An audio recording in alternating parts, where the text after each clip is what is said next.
There we go. Hey guys, should be able to hear me, right? I hope. We'll give it a moment just to see if that actually updates. See if it works. Okay, seems to be working. I've just checked it. Safe. Okay, so I tried this yesterday, as some of you saw, and I sat here talking to myself for about 45 minutes to an hour with no sound because Streamlabs crashed right in the beginning and fucked all my sound settings up. So that was fun. Um, so basically, Um, yeah, that shouldn't happen today. It should just work. Okay, so ColossusLive is this idea I've had kicking around for a while. Um, Thank you to my good friend Danny for helping with the name because I couldn't think of it for ages. Um, yeah, so ColossusLive. It's it. The idea of it comes from this thing I used to do when I was on the undergrad at Salford, where I used to book out 3 hour sessions in the studio and take a song in there and try and leave with a finished mix. Just working on the desk, just using the hardware units, just using tape machines and so on, and sort of really confine myself to those limitations of what I had in the room available to me, and and that time limit. So sort of churning out a mix in 3 hours is, quite sorry, quite a tight time constraint. Some people take days, weeks, months on mixers. Just try and churn one out as quick as possible is a bit of a challenge. Um, so yeah, so the idea is that each week I'm going to mix a song in a live stream in that 3 hour time limit, same as I used to. I'll break it down to 6 30-minute chunks with 10 to 15 minutes between each chunk to sort of give my ears a rest so I don't get drained, and to answer any questions if anyone's got any. Um, Before that stream, there'll be another stream like the one that I'm doing now, where I'll do a sort of unboxing of the song. So I'll listen to the individual elements of the song in isolation, so we know exactly what we're working with, and I'll listen to the rough mix or the previous mix I did if it's one that I've done before. Um, Essentially, this stream that I'll be doing of the unboxing and loading everything up matches what I would do for mix prep. So essentially, when I come to mixing a song, I do it in two stages. I'll have one session where I prep, load everything in, make sure everything is where it should be and everything is set up correctly, and then I'll leave it. And I'll come back another day, and then I'll mix it with fresh ears, having not heard it at all that day, and just get straight into it. So I'll be doing that same sort of thing here. One stream to prep, one stream to mix. Done. Um, I use a template in Logic Pro X, which is my DAW of choice, and I sort of attempt to emulate the analog environment that I learned in. So all my channels are set up to have mixing desk emulations on them, mixing desk channel strips. I only use a few reverb plugins on buses, in the same way that I'd only have a few hardware reverb units in the studio. Um, and so on. So that sort of saves me quite a bit of time having that. It's essentially a fully fledged studio's worth of hardware loaded into a template. The logic behind that being is you wouldn't book out a massive studio like fucking Abbey Road or Air Studios or wherever and expect to have to go in and rewire the desk, rewire all the hardware as soon as you walk through the door. Like, no, that's just there and ready to go. Should be the same in the template, right? So may as well do the same things in software. Um, Even though I'm mixing these songs in 3 hours, I don't expect these 3 hour mixes to be perfect. It's not. Rome wasn't built in a day, and you can't get everything perfect in 3 hours. Perfection is not what I'm after here. What I'm after is getting things as quick as possible and just demonstrating the decision making process. If you try something, it either works or it doesn't work. You try something, you commit to a decision, and you move on. Um, So there's no real umming and ahhing like I'm doing now because I'm shit at public speaking. There's no real umming and ahhing over stuff. It's just it. Try that. Does it work? Move on. So each week I'll probably do these streams at the same sort of time. So I'll do the unboxing streams on Mondays at about 7 o'clock, which is when I tried to do it yesterday before OBS shat its pants. And I'll do the mixed streams on Thursday at about 4 o'clock. 3 hours plus 10 to 15 minutes intervals. Yeah, so should carry from about 4 till about 8, half 8, maybe 9 at most. That'll be on both this Colossus Studios Facebook page and it'll be on my personal YouTube as well. I was trying to set up a Colossus Studios YouTube page, but there seems to be some issues with YouTube's account verification process, and apparently I'm a robot, which I'll take it. Like, there's worse things you can be. I hope I've explained that well enough. If there's any questions, I'm just going to check the comments now and see if anyone's got anything to say. No one's got anything to add. Sweet, okay. That's because everyone's left. So, with that in mind, no one's bothered, so I'm just going to move on and see what's what. Okay, so this week I'll be looking at this track by Hunter's Cove called Bury Me.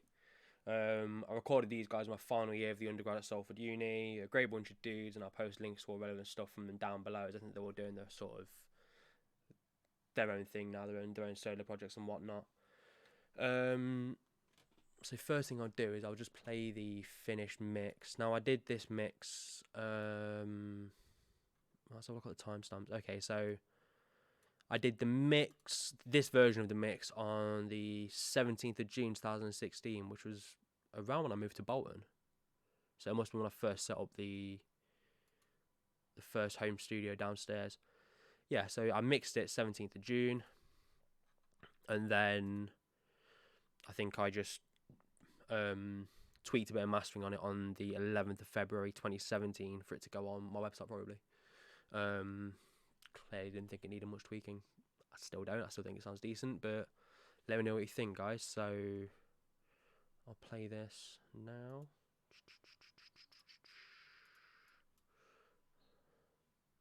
Okay, so this is Bury Me.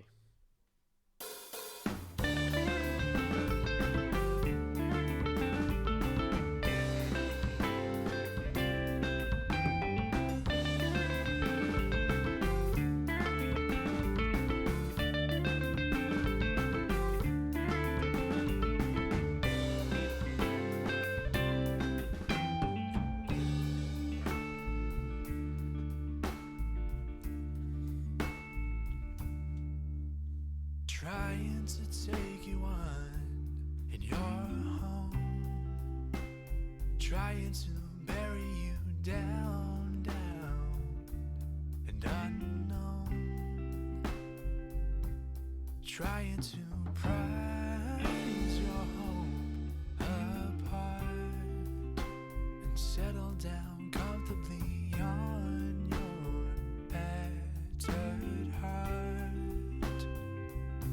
So don't you be holding this truth from me.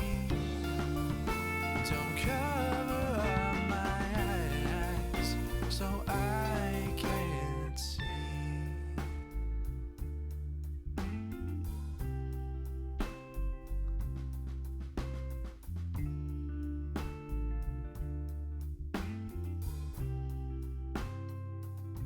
They're telling you time is short and not cheap, carefully placing restraints around your feet, telling you things that they can do in strength, in holding their power over you. So don't you be holding this truth from me. Don't cover up my eyes so I can't see. Yeah.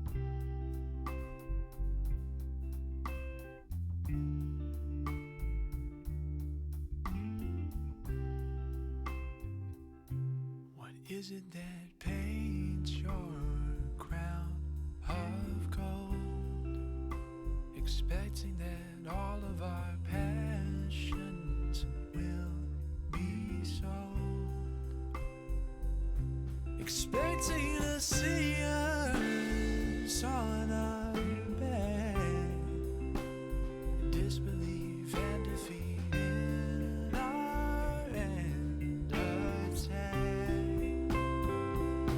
So don't you be holding this truth from me. Don't cover up my eyes so I can't see. Yeah. Bury me with all of this evil that you do.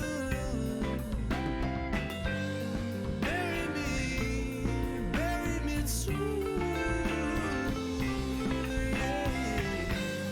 Bury me with all of this evil that you do. Bury me too.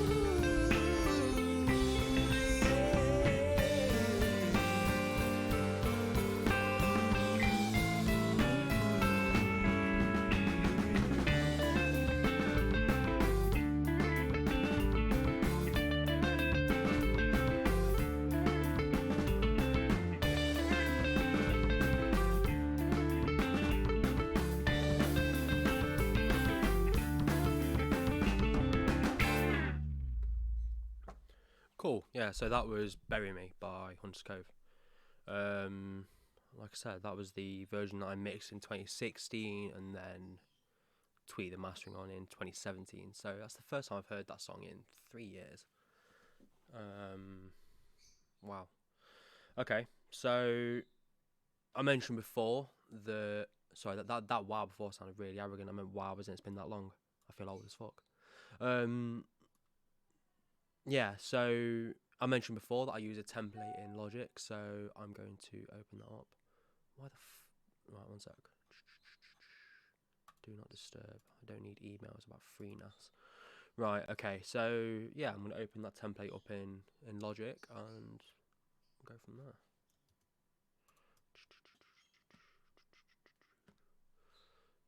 So, new from template, and then mix template v3 single screen. Also going to launch the Raven. There we go. Sweet. Okay, so on my template I have it set up for 2 different screen sets. Usually I'll use 2 screens, but for things like this, obviously I can only use 1 because I need to manage all the stream stuff from the top screen. So that's what it is. Yeah, so there we go. Okay, so this is my template, and as you can see there's a lot of tracks preloaded, pre-labeled, pre-coloured. Essentially I've built it so that I can, you know, sort of cater to every eventuality. So if we end up with a track with 4 toms, with top and bottom tom recorded, which I now do thanks to a tip from Chris Taylor, Noise Boy, big up. I've got tracks there ready for that. I've also got tracks ready for loading samples such as these. They're sort of set to my go-to sort of samples. Same for tom samples. Any sort of cymbal spot miking that might have been done or that I might do, that's all sort of there and preloaded. All my guitar tracks, all my bass tracks, and these are all folded up as well, so it's all easy to manage and navigate, and I know where I am at any given point. Reverb units. So like I said before, you know, I'd like to say that I've only got these certain types of reverbs. Well, okay, yeah, there might be like 1, 2, 3, 4, 5, 6, 7, 8 of them, but I guess it's not that uncommon in the studio really, considering that some of them are basically just guitar pedals. Like that is literally like that spring there, I'm literally using one of the Waves spring reverb pedals, so it's not unrealistic really.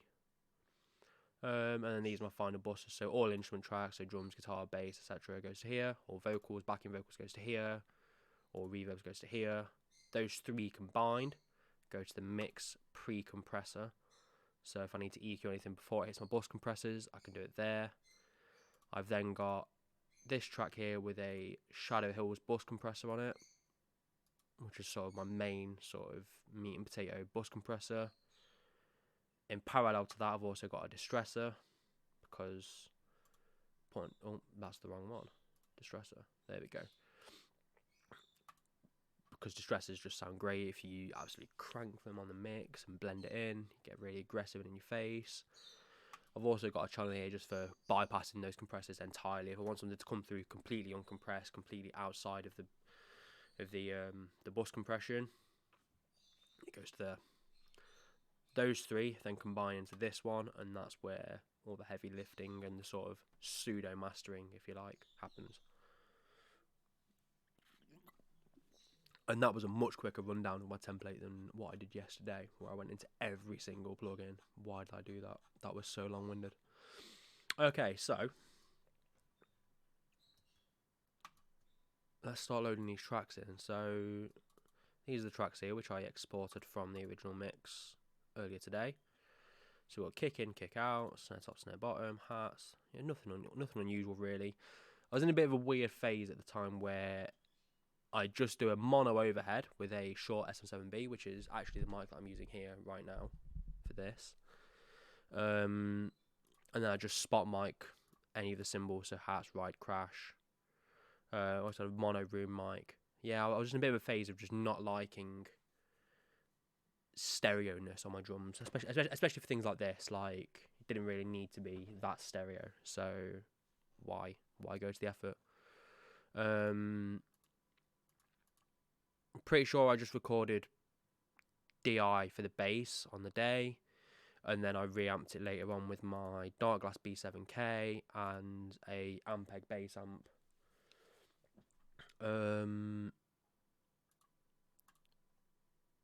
Two guitar players, got Jack and Mike. I took DIs for each of them, and then I'm pretty sure I reamped these as well. So, you know, these super cleans, I think they were just like a nice clean, possibly like a Fender Twin or something. And these were obviously done on the Kemper because I've not got a Friedman Brown Eye. I wish I did. That'd be sick. That was a synth that I added myself later on just to give it a bit of a pad, and then some vocals as well, overdubbed after the fact. Okay, so let's start dropping these in then. So kick in and kick out. Go to the kick in and kick out tracks. Snare top, snare bottom. Go to snare top, snare bottom tracks. Why is Logic just not happy today? Toms, what have we got? Okay, so we've just got a rack tom and a floor tom, super simple. And I'm presuming these are just top mics as well, which is pretty standard. So let's delete some tracks. It's the great thing about templates as well, like you can just because it's there doesn't mean you have to use it. You can just delete things.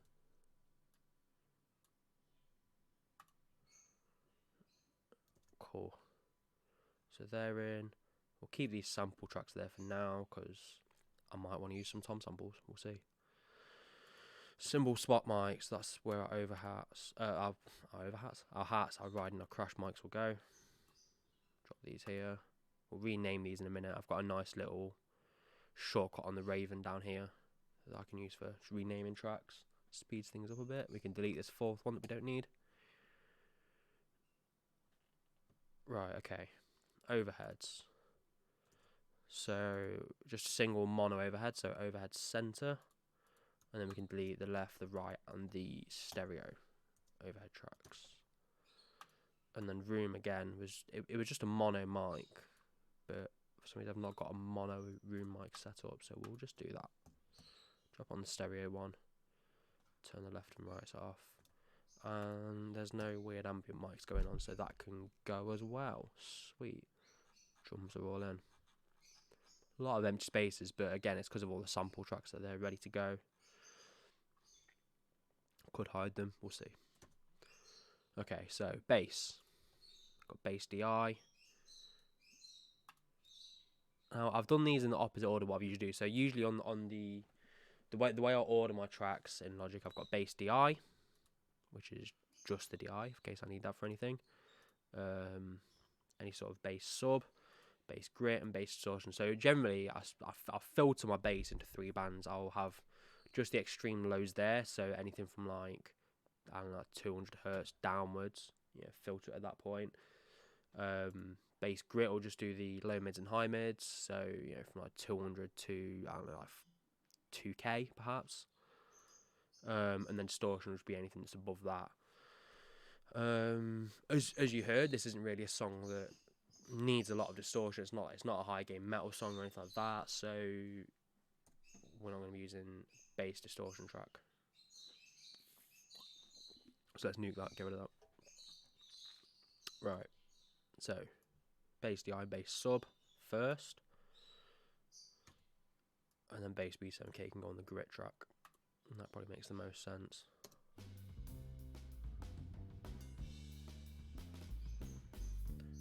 That's what it sounds like with them just dropped in, and it's not all that bad. It's pretty quiet. It's going to be. Let's turn this up. There we go.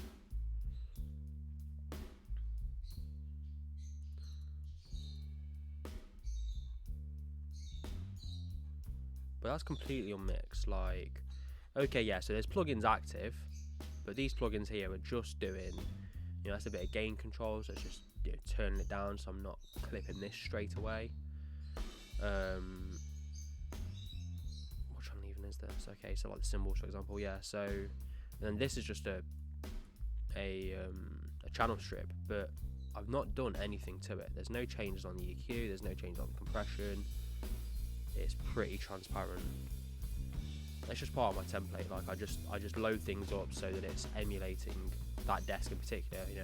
SSL 4000Es are about 100 grand. I haven't got 100 grand, so the plugin will do just fine. Cool. So drums and bass are in. Right. What guitars have we got? So this is where things get a little bit weird because I've listed the guitars a bit strange. So super clean. What are you? What do you sound like? Sounds super clean. Name should give that away. And we've got one of those for Mike as well. So so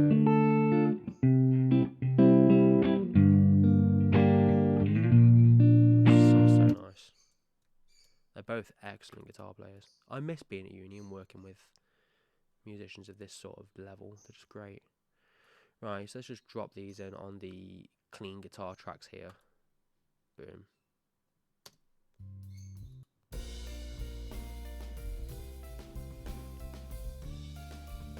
Sweet. It's better than I thought it'd be if I just dropped them in. It seems fine. Okay. So what else we got? Jack effects. What effects has Jack got?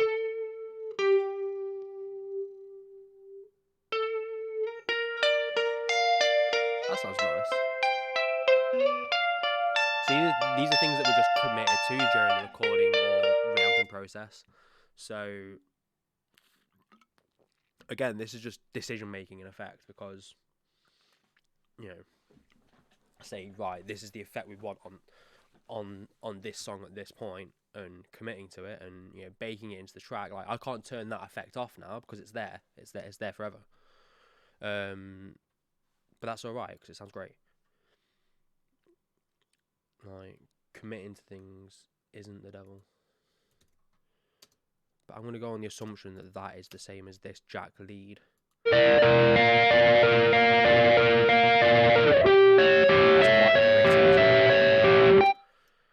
That's quite nasty. I'm going to turn it down a little bit.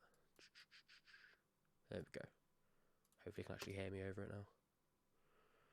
Yeah, there's quite a bit of distortion going on there. Quite a bit of high gain kicking off. That was definitely me reamping it after the fact because there is no way that Jack would have signed off on me using that much gain. Like, there's just no way. I can't remember what amp I used for that. I reckon it's probably like a Marshall or something. It sounds a bit Marshall-y. Okay, so that is definitely a lead, as we know. But this is the same thing, so that can also go in there under the lead guitar folder. It's a lead guitar.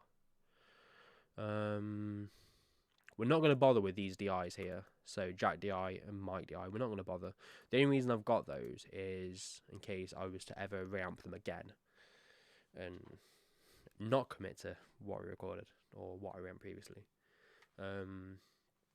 Reamping is a great tool. You can do a lot of great things with it. It's just not for this session. We just don't need to use it.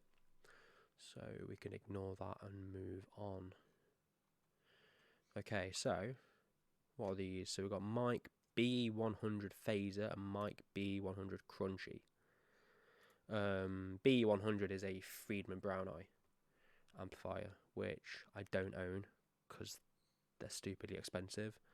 So I would have done these on the Kemper.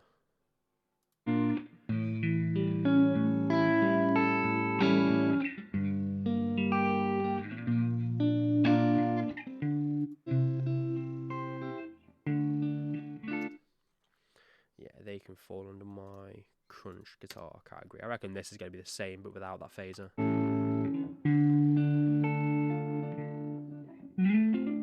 That phaser was really subtle as well.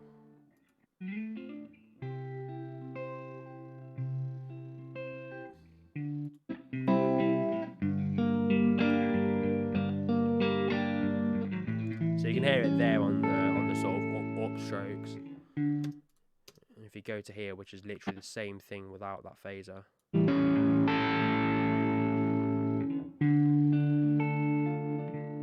It's not there, so let's just chuck these on the crunch guitar folder. Okay, so what have we got so far then?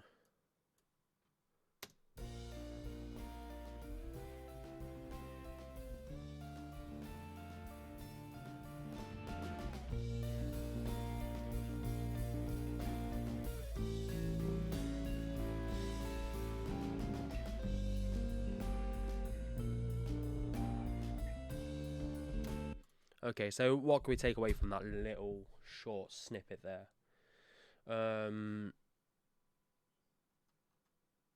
Guitars are there's too much of the crunchy guitars. It doesn't really suit the song. Bass is probably way too high. I mean, I presume that that's this bass subtrack here because that's probably roaring away and completely cluttering the low end of the track. Let's have a listen. What about these quiet sections here?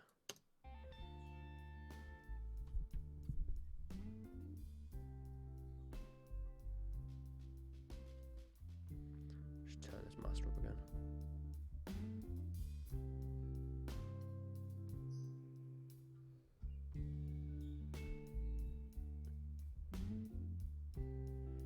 I mean that sounds decent as it is. See, the thing is, with like a recording like this, and this is where getting it as close as possible at the source and during the recording stages matters a lot. Is if you get things right at the recording, these guys are all playing in the room together. They're all balancing off each other. All the amps are balanced so they can hear each other in the room. It was recorded in a very sort of organic way. It was 4 dudes playing their instruments. We recorded the vocals afterwards because we were concerned about bleeding, about performance being an issue. But that's it. Like these guys just played in the room, and I went and mic'd it up, and it sounds good as it is. It's not going to need a lot of work and a lot of polish, and that's basically the best position you can be in when you come to the mix stage, is just going, okay, this already sounds good, but how can we just push it over the finish line, rather than being like, oh my god, it's a shit show, look at all this work we need to do. Like, most of the work was already done when it was recorded, so sweet, shouldn't need to do a whole lot to it. What's left? Oh, just 3 more tracks. I'll drop that in as a reference as well. Okay, so let's just do some cleaning up first. So we don't need that. We don't need that because all of our guitars are in. We know what we have and haven't got. Don't need any of that. That can all go. Harsh vocals, absolutely not in this at all. In fact, there's not even really any backing vocals, so that can go. And what we'll do is we'll just duplicate that lead track because we've got a vocal overdub and what I think was some layers. It was either layers or it was 2 different mics that I chose from. Yeah, it was 2 different mics, I think. Apart and settle down comfortably. Okay, and you can hear that because the vocal was overdubbed later on, the vocal is well loud compared to everything else. Okay, vocals are in. Scroll down, and then there was just this one synth here that I did after the fact. The guys didn't even know about because I just did it when I mixed it back again in 2016 when I mixed it again. I was like, this just needs a little bit of something, so I just chucked that in. It's just this little organ thing, just mimicking what the guitars are doing with a bit of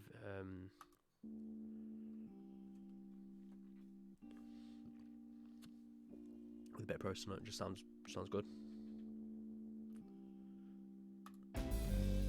Bury me. God, those vocals are loud. Right, I'm just gonna.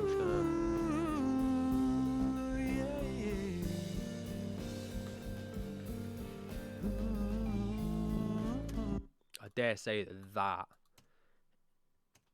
this vocal here is clipping all the channel emulation. Let's have a look.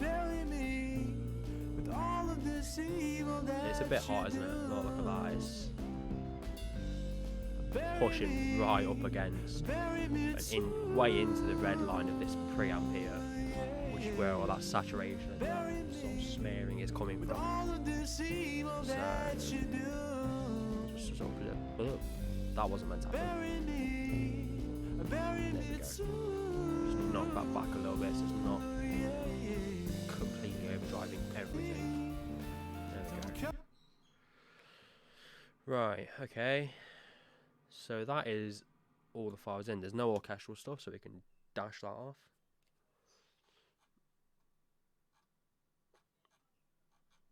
And then all that's left, we've got a reference folder down here.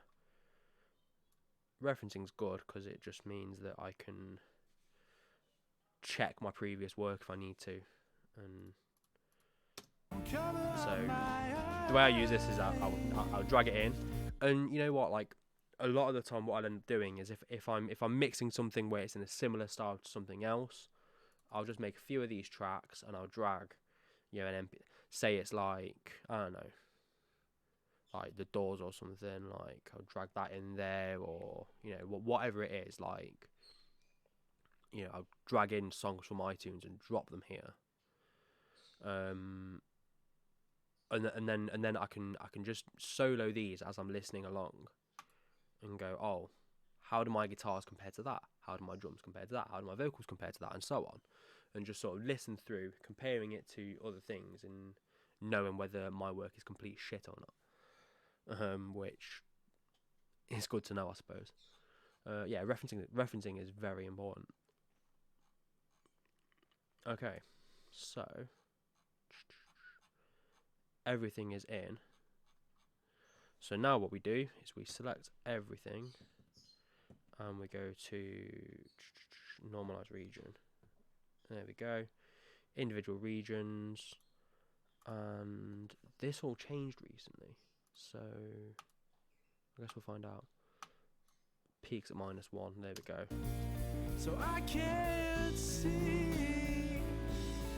Yeah, bury me with all of this evil that you do. Bury me That is still flipping. Bury me with all of this evil that you do.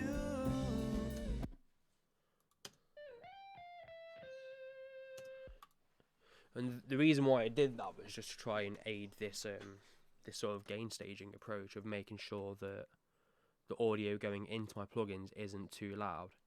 Because if it is too loud, you get things like this. Look, so see how that's absolutely just slamming into the red on this this tube preamp here. Well, that's just going to sound distorted and nasty now. Like if I solo that, I mean it's a distorted guitar anyway, so it's sort of fitting, but.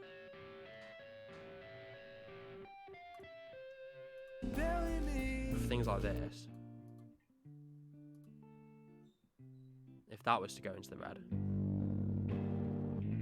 it's just gonna sound gritty and horrible. It's like it's a broken speaker, and yeah, we don't want that. But I don't feel like we've normalised that to the right setting. Let's just go for let's not do loudness. Yeah, let's do loudness. Let's do it at -23. That's not a bad number. Let's do that. There we go. So that's quietened everything down by quite a bit. You guys are probably going to struggle to hear that because I've turned you down on the stream. There we go.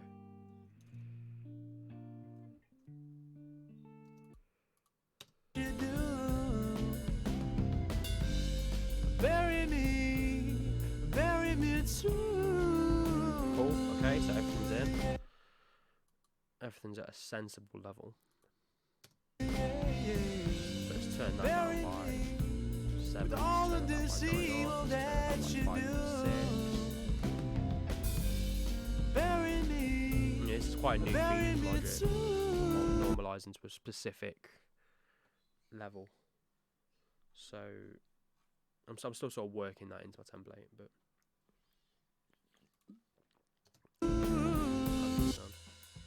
there's a lot of bleed on those drums. You know, this is what you don't really get when you record drums with software instruments like Superior Drummer. Is you don't get all that bleed that you have to deal with. Or rather, you can just turn it off and say, no, I don't want that. But when you record actual drums in an actual room with an actual drummer, so I can't see. Yeah, bury me with all of this evil that you do. Bury me too. switch over to the Bury me these are all the tracks. with all of this evil that you do. This is my mixing desk. Bury me too.